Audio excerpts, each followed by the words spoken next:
ಈ ಥರ ಆಗ್ತದೆ ನೋಡಿ. ಈ ಥರ ನಾವು ಮುಖದ ಮೇಲೆ ಹೀಗೆ ಫುಲ್ಲು ನಾವು ರಬ್ ಮಾಡ್ತಾ ಇರಬೇಕು. ಹಾಯ್ ಫ್ರೆಂಡ್ಸ್, ಇವಾಗೆಲ್ಲ ಬಿಸಿಲು ಸ್ಟಾರ್ಟ್ ಆಗಿದೆ, ತುಂಬ ಸೆಕೆ ಕೂಡ ಸ್ಟಾರ್ಟ್ ಆಗಿದೆ. ಈ ಬಿಸಿಲಿಗೆ ಮುಖದಲ್ಲಿ ಹೆಚ್ಚಿನ ಸಮಸ್ಯೆಗಳು ನಮಗೆ ಕಾಣಲಿಕ್ಕೆ ಸಿಗ್ತದೆ. ಮುಖ ಕೆಂಪಾಗುವಂಥದ್ದು, ರ್ಯಾಷಸ್ನ ಸಮಸ್ಯೆ, ಬ್ಲ್ಯಾಕ್ ಸರ್ಕಲ್ನ ಸಮಸ್ಯೆ, ಇಂಥದ್ದೆಲ್ಲ ಸಮಸ್ಯೆ ಕಾಣಲಿಕ್ಕೆ ಸಿಗ್ತದೆ. ಇಂಥ ಸಮಸ್ಯೆಗೆ ಸಿಂಪಲ್ ಆಗಿ ಒಂದು ಪರಿಹಾರ ಕಂಡುಕೊಳ್ಬೋದು, ಅದು ಈ ಮುಳ್ಳು ಸೌತೆಯಿಂದ. ಯಾವ ರೀತಿ ಅಂತ ಹೇಳಿ ಇವತ್ತಿನ ವಿಡಿಯೋದಲ್ಲಿ ನೋಡುವ. ಯಾರಾದರೂ ನಮ್ಮ ಕರಾವಳಿ ಮಿರರ್ ಯೂಟ್ಯೂಬ್ ಚಾನಲ್ನ ಹೊಸಬ್ರು ನೋಡ್ತಾ ಇದ್ದರೆ ಸಬ್ಸ್ಕ್ರೈಬ್ ಮಾಡಿ. ಹಾಗೆಯೇ ಫೇಸ್ಬುಕ್ ಮತ್ತು ಇನ್ಸ್ಟಾಗ್ರಾಮಲ್ಲಿ ಪೇಜ್ ಇದೆ, ಅದನ್ನು ಕೂಡ ಫಾಲೋ ಮಾಡಿ. ವಿಡಿಯೋ ಸ್ಟಾರ್ಟ್ ಮಾಡುವ. ನಾನು Asha Udupa Kateel. Welcome back to Karavali Mirror. ನಮ್ಮ ಚರ್ಮದ ಸಮಸ್ಯೆಗೆ ಏನು ಪರಿಹಾರ ಅಂತ ಹೇಳಿದರೆ, ಈ ಮುಳ್ಳು ಸೌತೆಯ ಐಸ್ ಕ್ಯೂಬ್. ಮೊದಲಿಗೆ ನಾವು ಈ ಮುಳ್ಳು ಸೌತೆಯ ಬುಡ ಮತ್ತು ಅದರ ತಲೆಭಾಗವನ್ನು ತೆಗಿಬೇಕು. ಹಾಗೆಯೇ ಅದನ್ನು ಚಿಕ್ಕದಾಗಿ ಕಟ್ ಮಾಡಿಕೊಳ್ಬೇಕು. ನೋಡಿ, ಚೆನ್ನಾಗಿ ತೊಳೆ ತಂದಂತಹ ಮುಳ್ಳು ಸೌತೆ, ಅದರ ಸಿಪ್ಪೆಯನ್ನು ಫಸ್ಟಿಗೆ ನಾವು ತೆಗೆದುಕೊಳ್ಬೇಕು.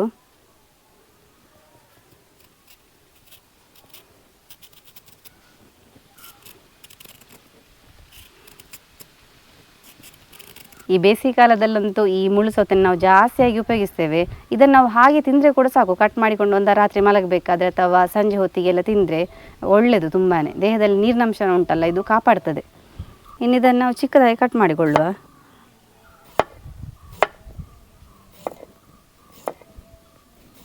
ನೋಡಿ, ಈ ಥರ ನಾವು ಕಟ್ ಮಾಡಿಕೊಂಡು ಇಡಬೇಕು.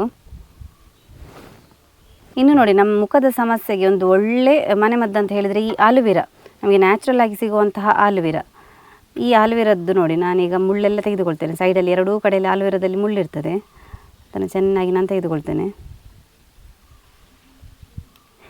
ಇದು ನಮ್ಮ ಮುಖದ ಮೊಡವೆಯ ಸಮಸ್ಯೆಗೆ, ಹಾಗೆಯೇ ಬ್ಲ್ಯಾಕ್ ಸರ್ಕಲ್ನ ಸಮಸ್ಯೆಗೆಲ್ಲ ತುಂಬಾ ಒಳ್ಳೆಯದು. ನಾವು ರೆಗ್ಯುಲರ್ ಆಗಿ ಇದನ್ನು ಹಾಕೊಳ್ತಾ ಬಂದರೆ ಈ ಬ್ಲ್ಯಾಕ್ ಸರ್ಕಲ್ನ ಸಮಸ್ಯೆ ಉಂಟಲ್ಲ, ಫುಲ್ ಹೋಗಿಬಿಡ್ತದೆ. ನೋಡಿ, ಇದರ ಜೆಲ್ಲನ್ನು ನಾವು ತೆಗೆದುಕೊಳ್ಳುವ. ನೋಡಿ, ಈ ಥರ ಸಿಗ್ತದೆ ನಮಗೆ ಜೆಲ್.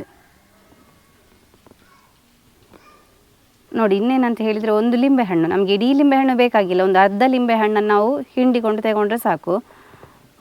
ಅದರ ಬೀಜ ಎಲ್ಲ ತೆಗೆದುಕೊಂಡು ನಾನು ಲಿಂಬೆಹಣ್ಣಿನ ರಸವನ್ನು ರೆಡಿ ಮಾಡಿಕೊಳ್ತೇನೆ.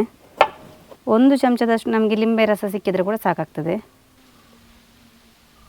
ನೋಡಿ, ಇನ್ನು ನಾವು ಈ 3 ಸಾಮಗ್ರಿಗಳನ್ನು ಹಾಕಿ ಮಿಕ್ಸಿಯಲ್ಲಿ ಸಣ್ಣಗೆ ರುಬ್ಬಿಕೊಳ್ಳುವ. ನೀರೆಲ್ಲ ಏನು ಹಾಕಬೇಕಂತಲೇ ಇಲ್ಲ, ಈ ಮುಳ್ಳು ಸೌತೆ ನೀರು ಬಿಟ್ಕೊಳ್ತದೆ. ನಾನು ಆಲುವೆರಾ ಜೆಲ್ಲು ಕೂಡ ಈಗಲೇ ಹಾಕೊಳ್ತಾ ಇದ್ದೇನೆ, ಯಾಕಂತ ಹೇಳಿದರೆ ಸ್ವಲ್ಪ ಕೂಡ ತರಿಯಾಗಿ ನಮಗೆ ಸಿಗಬಾರ್ದು.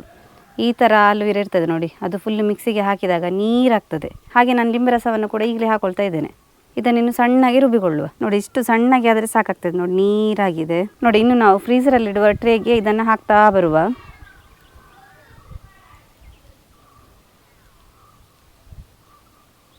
ನೋಡಿ, ನಾವು ಫ್ರೀಸರಲ್ಲಿಟ್ಟು ನೋಡಿ ಗಟ್ಟಿಯಾಗಿದೆ, ಈ ಥರ ಆಗ್ತದೆ ನೋಡಿ. ನೋಡಿ, ಇನ್ನು ಇದರಲ್ಲಿ ನಾವು ಡೈರೆಕ್ಟಾಗಿ ಮಸಾಜ್ ಮಾಡಿದರೆ ಆಯಿತು. ನೋಡಿ, ಇನ್ನು ನಾವು ಇದನ್ನೊಂದು ತಟ್ಟೆಗೆ ಹಾಕಿಕೊಳ್ಳುವ. ನಾವು ಬೇಕಾದರೆ ಯಾವಾಗ ಯೂಸ್ ಮಾಡಬೇಕು ಆವಾಗ ಒಂದೊಂದನ್ನೇ ತೆಗೆದು ನಾವು ಚೆನ್ನಾಗಿ ಸ್ಕ್ರಬ್ ಮಾಡಿ ಹಾಗೆ ಇಟ್ಟರೆ ಆಯಿತು. ಯಾಕಂತ ಹೇಳಿದರೆ ಕೆಳಗಿಟ್ಟರೆ ಇದು ನೀರಾಗ್ತದೆ. ನೋಡಿ, ಈ ಥರ ನಾವು ಒಂದು ಮುಳ್ಳು ಸೌತೆಯಿಂದ ಐಸ್ ಕ್ಯೂಬ್ ಮಾಡಿಕೊಂಡ್ರೆ ಇದು ಚರ್ಮದ ಎಲ್ಲ ಸಮಸ್ಯೆಗೆ ತುಂಬಾ ಉಪಯುಕ್ತ ಅಂತ ಹೇಳ್ಬೋದು. ಯಾವುದಂತ ಹೇಳಿದರೆ, ನಮಗೆ ಕೆಲವರಿಗೆ ಉಂಟಲ್ಲ, ತುಂಬ ಬ್ಲ್ಯಾಕ್ ಸರ್ಕಲ್ ಆಗಿರ್ತದೆ ಕಣ್ಣ ಸುತ್ತ, ಹಾಗೆಯೇ ಬ್ಲ್ಯಾಕ್ ಸ್ಪಾಟ್ ಆಗ್ತದೆ, ಹಾಗೆ ಮುಖದ ಫುಲ್ ರ್ಯಾಶ್ ಆಗ್ತದೆ, ಕೆಂಪಾಗ್ತದೆ ಮುಖ. ಈ ಧೂಳಿನ ಸಮಸ್ಯೆಯಿಂದ ಕೆಲವರು ತುಂಬ ಬಳಲ್ತಿರ್ತಾರೆ. ಹಾಗೆ ಕೆಲವರಿಗೆ ಏನಂತ ಹೇಳಿದರೆ ಮುಖದಲ್ಲಿ ಉಂಟಲ್ಲ ತುಂಬ ಇದು ಹೋಲ್ ಆಗಿರ್ತದೆ, ಅಂದರೆ ತುಂಬ ಗಜ್ಜಿ ಆಗಿರ್ತದೆ, ಫುಲ್ ಕ್ಲಿಯರ್ ಇರುವುದಿಲ್ಲ ಮುಖ. ಅಂಥವರಿಗೆಲ್ಲ ಈ ಮುಳ್ಳು ಸೌತೆಯಿಂದ ಒಳ್ಳೆ ಪರಿಹಾರ ಸಿಗ್ತದೆ. ನೋಡಿ, ಈ ಥರ ಒಂದು ಐಸ್ ಕ್ಯೂಬ್ ಮಾಡಿಕೊಂಡ್ರೆ ಇದನ್ನು ನಾವು ಯಾವ ರೀತಿ ಅಪ್ಲೈ ಮಾಡೋದು ಅಂತ ಹೇಳಿದರೆ, ನೋಡಿ, ನಾನೀಗ ಕೈಗೆ ಒಂದು ಅಪ್ಲೈ ಮಾಡಿ ತೋರಿಸ್ತೇನೆ. ಈ ಥರ ನಾವು ಮುಖದ ಮೇಲೆ ಹೀಗೆ ಫುಲ್ಲು ನಾವು ರಬ್ ಮಾಡ್ತಾ ಇರಬೇಕು. ಈ ಥರ ಒಂದು 10 ನಿಮಿಷಗಳ ಕಾಲ ನಾವು ರಬ್ ಮಾಡ್ತಾ ಇರಬೇಕು. ಇದನ್ನು ನಾವು ರಾತ್ರಿ ಮಲಗಬೇಕಾದ್ರೆ ಮಾಡಬೇಕು. ಮತ್ತು ಫುಲ್ ಡ್ರೈ ಆಗ್ತದೆ ಮುಖ. ನಂತರ ಬೆಳಗ್ಗೆ ಎದ್ದ ಕೂಡಲೇ ತಣ್ಣೀರಲ್ಲಿ ಮುಖವನ್ನು ಚೆನ್ನಾಗಿ ತೊಳೆಬೇಕು. ಇದೇ ರೀತಿ ನೀವು 10 ರಿಂದ 15 ದಿವಸಗಳ ಕಾಲ ಮಾಡ್ತಾ ಹೋಗಿ, ನಿಮಗೆ ರಿಸಲ್ಟ್ ಸಿಗ್ತದೆ. ಮತ್ತು ಕೆಲವರದ್ದು ಮುಖ ಸ್ವಲ್ಪ ಡಲ್ ಇರ್ತದೆ, ಅಂಥವರಿಗೆ ಕೂಡ ಮುಖ ಗ್ಲೋ ಆಗಲಿಕ್ಕೆ ಇದು ತುಂಬಾ ಹೆಲ್ಪ್ಫುಲ್. ಒಟ್ಟಿನಲ್ಲಿ ಹೇಳಬೇಕಾದ್ರೆ ಮುಖದ ಹೆಚ್ಚಿನ ಸಮಸ್ಯೆಗಳಿಗೆ ಈ ರೆಮಿಡಿ ತುಂಬಾ ಹೆಲ್ಪ್ಫುಲ್. ಇದಕ್ಕೆ ನಾವು ಹಾಕಿರುವಂಥದ್ದು ಆಲುವೆರಾ ಕೂಡ ಮುಖದ ಬ್ಲ್ಯಾಕ್ ಸರ್ಕಲ್ಗೆ ತುಂಬಾ ಎಫೆಕ್ಟಿವ್ ಆದ ಒಂದು ರೆಮಿಡಿ. ನೋಡಿದ್ರಲ್ಲ ಫ್ರೆಂಡ್ಸ್, ಈ ಮುಳ್ಳು ಸೌತೆಯಿಂದ ಯಾವ ರೀತಿ ಐಸ್ ಕ್ಯೂಬ್ ಮಾಡಿಕೊಂಡು ನಮ್ಮ ಚರ್ಮದ ಸಮಸ್ಯೆಯನ್ನು ಕಡಿಮೆ ಮಾಡ್ಕೊಳ್ಬೋದು ಅಂತ ಹೇಳಿ. ತುಂಬಾ ಸಿಂಪಲ್ ಆದ ಹಾಗೆ ಈಸಿಯಾದ ಒಂದು ಪರಿಹಾರ ಇದು. ನೀವು ಕೂಡ ಇಂಥ ಸಮಸ್ಯೆಯಿಂದ ಬಳಲ್ತಿದ್ರೆ ಖಂಡಿತವಾಗಿ ಇದನ್ನು ಟ್ರೈ ಮಾಡಿ. ಹಾಗೆಯೇ ಈ ವಿಡಿಯೋ ಇಷ್ಟ ಆದರೆ ನಿಮ್ಮ ಫ್ರೆಂಡ್ಸ್ ಜೊತೆ ರಿಲೇಟಿವ್ ಜೊತೆಲ್ಲ ಹೆಚ್ಚು ಹೆಚ್ಚು ಶೇರ್ ಮಾಡಿ. ಯಾರಾದರೂ ನಮ್ಮ ಚಾನಲ್ನ ಹೊಸಬ್ರು ನೋಡ್ತಾ ಇದ್ದರೆ ಸಬ್ಸ್ಕ್ರೈಬ್ ಮಾಡೋದನ್ನು ಮಾತ್ರ ಮರಿಬೇಡಿ. ಹೀಗೆ ನಮ್ಮ ಚಾನಲ್ನ ಸಬ್ಸ್ಕ್ರೈಬ್ ಮಾಡಿ, ಸಪೋರ್ಟ್ ಮಾಡಿ, ಫಾಲೋ ಮಾಡ್ತಾಯಿರಿ. ಹೊಸ ಹೊಸ ಇಂಟ್ರೆಸ್ಟಿಂಗ್ ವಿಡಿಯೋದೊಂದಿಗೆ ನಾವು ನಿಮ್ಮ ಮುಂದೆ ಬರ್ತಾ ಇರ್ತೇವೆ.